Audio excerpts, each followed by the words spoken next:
So here is another question actually from Ray Palak-Bakshi. What, according to you, are the pros of working in industry as opposed to academia? Which is, the comparison is not which is better necessarily, but what are the differences? Let me start with that one, because outside of academia, though we've said some of these things, but first of all, the work is much more collaborative outside of academia. Secondly, it's much broader. That is, the things you get involved with is much broader.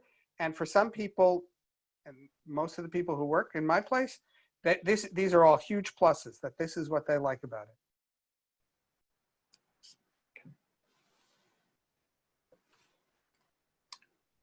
No, I would very much echo that.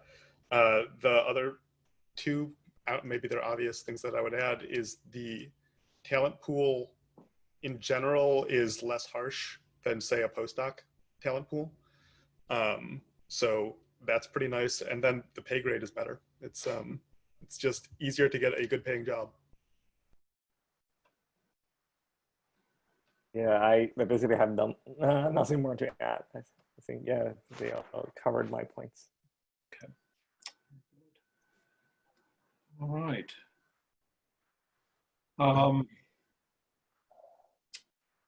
Here is a question that comes back to the degree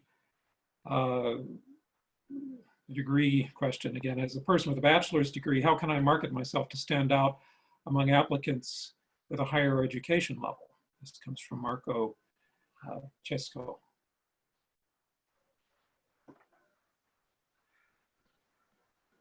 Yeah, it's all about what you've done. So like, make open source contributions, get involved, show what you can do, show that you can program, show that you can communicate. And, you know, it's going to be a hard talent pool. But, you know, if you can show that you are the right person for a given job, then you'll get hired. I'll just echo that. I think the same here. At least there, like in the job description, there's like requirements. I think there are barely some requirements says you need to have the PhD or you need to have a master. Then probably that is not a fit. As long as you don't see that requirement, you really up to you. Depends on you to how you can show your ability, like stand out from the pool. Okay. I have a question from Bradley Isom. This is a question that was going to, I think, have different answers from the various panelists. And the question is there a minimum number of publications that you are looking for when hiring? Certainly no. Yeah, no is the right answer there. Demonstration of ability to do research, not number of papers. Yep, 0.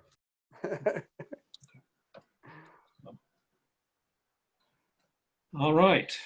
Here's one other kind of practical question. What is the common coding or programming language preferred in your organizations? Python, MATLAB, whatever. So this comes from Vinod Chalamutu. I think in machine learning community, Python is most popular.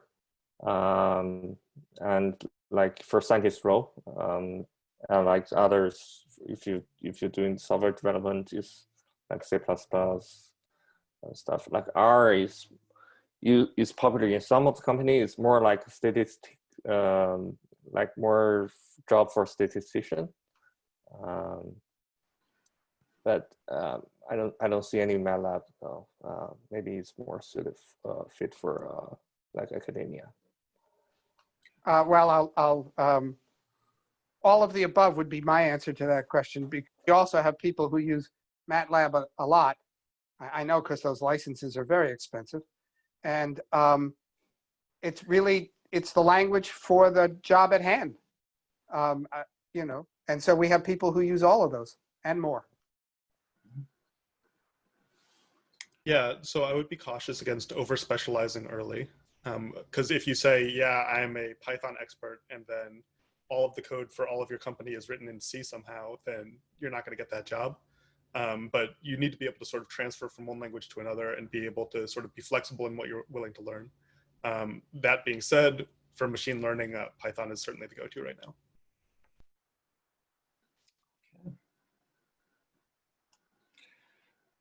Well, we're heading into probably the home stretch of our panel here, so I'll encourage any participants that haven't asked a question and that would like to, please do submit those. I have though a few more here to put out before you. These may be quickies, or I might be a little longer to answer. One question, this comes from Chiara Sanchez. How and to what extent do you prepare for interviews?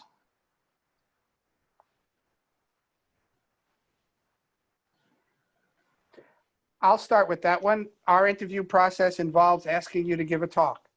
And giving a good talk is a huge business. And one of the things that we do, and that all of our people do when they have to, once we hire them also, when they give a talk, is they do dry runs, which I don't remember doing much as a student. Give a talk in front of your friends, have them criticize it, spelling on your slides, positioning of everything. They'll get the honest feedback, because a good talk is just wonderful help. From my experience, I think the interview gonna come like mainly 3 parts. Give a talk is one big one. If you have any related work, giving presentation is certainly important way to evaluate. And then like there are like behavioral questions. It's basically your hiring manager want to like kind of evaluate your working potential. I mean, how your communication skills and how you handle cases when there's a conflict or when there's a hard deadline. Basically, how are you a good good teammate to work with? And then it's like an overall estimate of your related experience. Giving talk is part of it, but maybe there's also independent sessions to just asking questions of your past research, or sometimes it's just like evaluate your knowledge on, say, we hire a machine learning scientist on the subject. And finally, there's like coding is kind of like independent section that which I said is like a very strict bar there. You have to pass some. You have to pass that bar to get here. So like basically this a few aspects. I think it's probably similar for other tech companies as well. Definitely, I did a lot of technical interviews, but I sort of refuse to study up and grind for them. So if you do, that's probably helpful, but it's not strictly necessary for certain positions. For certain positions, like I know in particular, Amazon, Google, Microsoft, you just need to study for them. You're not going to get them unless you're well prepared. For a lot of the other positions, particularly if you're coming in without coding experience, like if they're trying to hire someone without coding experience and then giving them a technical coding interview, it's just not going to be a good fit for you. Very good.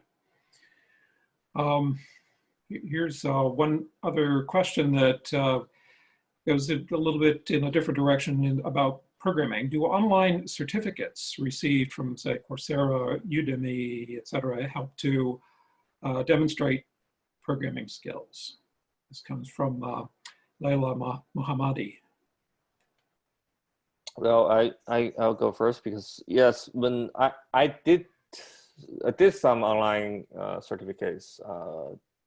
That was before I started looking for jobs. I'm not sure whether that's useful to demonstrate your programming skills, but it's certainly very helpful in the case like you need to understand this whole area little better. And I'm not sure whether it's going to help you when you put it on resume, but it's certainly going to help me. It helped me a lot to understand what skills and the general knowledge on this, like during interviews, those what you learn from those courses may help you answer the questions when people asking about the breadth, evaluating your breadth and the depth understanding of the subject. And for programming, I said like in the interview, there's going to be coding anyway. So you really need to pass that other than any way for demonstrating your skill.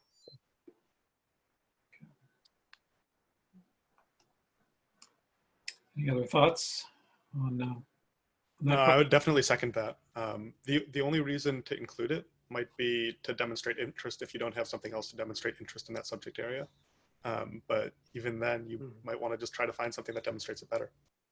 Yeah, what I find a negative is if we have somebody who gives a talk with obvious computing aspects and they choose not to explore those, that looks bad. If you have a computing opportunity and you don't take it, then you're probably not a good fit for us. Okay. Well, I'm going to begin to wind things down here with this question. It's a question, fortuitously enough, that probably hangs over many conversations these days. And Arvind Suresh asks, any thoughts about how COVID will affect the big job market? So it's a question about which you might have data or you might speculate. I think well, I've been working from home for a few months. That's nice. Amazon is doing good, maybe because a lot of people are now staying at home, but are not buying on the website. But for Amazon Alexa, so far so good. But from like the entire tech company, there's certainly we heard of layoffs from company like Uber and Airbnb because people are not traveling. So I bet this must be impacts, but luckily I don't see it for now for Amazon. The only thing that I can say for certain is that it's like not at all clear. We really don't know. Probably there will be large scale changes and we'll wait for them to shake out. I think we're engaged in one of the changes right now, but when you're doing classified work, you can't do it from home. Okay. All right. Well, we are coming up on the hour, and I know David has to be somewhere else, and others may as well. So I'll wrap things up here and certainly express my deep thanks to all of you participants for joining us in this lively question and answer, and also to our panelists, David, G, and Seth. These insights and experiences are really quite valuable. I can say that based on conversations I have with people all the time who are looking at what their career direction is going to be and how their current education can guide them into that.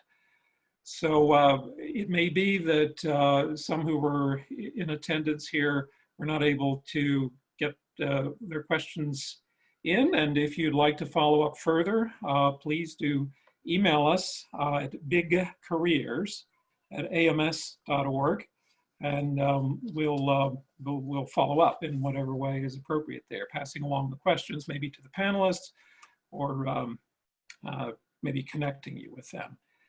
So I'll wrap this up by simply saying that this panel was produced by the American Mathematical Society as part of its Tandoor supported initiatives. These career-focused activities are part of a coordinated effort by AMS, MAA, and SIAM, and they're made possible by Claire Lease and Philippe Tandoor. They're also supported by the Big Math Network, which has additional resources at its website, bigmathnetwork.org. So I'll encourage those who've been here to stay tuned for other activities like this associated with some of AMS's sectional meetings and with maybe the joint meetings also. And if you want to learn more, I think at the conclusion of the website, the Zoom will take you to our landing page that gives a fuller insight about our big initiative. So thanks once again to all of you.